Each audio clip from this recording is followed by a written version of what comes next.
Praise the Lord. 1 Timotheos 3 1 മുതൽ 16 വരെയുള്ള തിരുവചനങ്ങൾ. ഒരുവൻ അധ്യക്ഷസ്ഥാനം കാക്ഷിക്കുന്നുവെങ്കിൽ നല്ല വേല ആഗ്രഹിക്കുന്നു എന്നുള്ളത് വിശ്വാസയോഗ്യമാകുന്നു. എന്നാൽ അധ്യക്ഷൻ നിരപവാദ്യനായി ഏകഭാര്യയുടെ ഭർത്താവും നിർമ്മതനും ജിതേന്ദ്രിയനും സുശീലനും അതിഥിപ്രിയനും ഉപദേശിപ്പാൻ സമർത്ഥനുമായിരിക്കണം. മദ്യപ്രിയനും തല്ലുകാരനുമാകരുത്.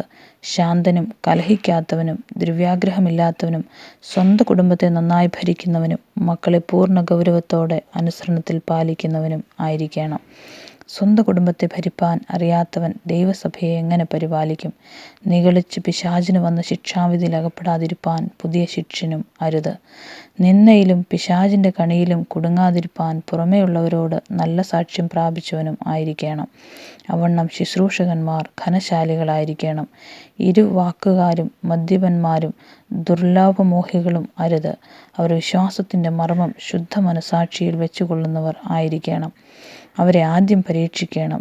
അനന്യരായി കണ്ടാൽ അവർ ശുശ്രൂഷ ഏൽക്കട്ടെ.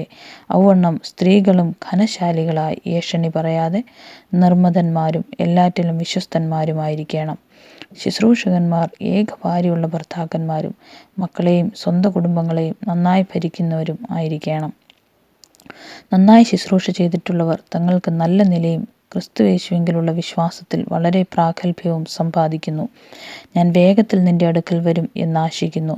താമസിച്ചു പോയാലോ സത്യത്തിൻ്റെ തൂണും അടിസ്ഥാനവുമായി ജീവനുള്ള ദൈവത്തിൻ്റെ സഭയാകുന്ന ദൈവാലയത്തിൽ നടക്കേണ്ടത് എങ്ങനെയെന്ന് നീ അറിയേണ്ടതിന് ഇത് എഴുതുന്നു. അവൻ ജഡത്തിൽ വെളിപ്പെട്ടു, ആത്മാവിൽ നീതീകരിക്കപ്പെട്ടു, ദൂതന്മാർക്ക് പ്രത്യക്ഷനായി, ജാതികളുടെ ഇടയിൽ പ്രസംഗിക്കപ്പെട്ടു, ലോകത്തിൽ വിശ്വസിക്കപ്പെട്ടു, തേജസ്സിൽ എടുക്കപ്പെട്ടു എന്നിങ്ങനെ ദൈവഭക്തിയുടെ മർമ്മം സമ്മതമാം വണ്ണം വലിയതാകുന്നു. ആമേൻ.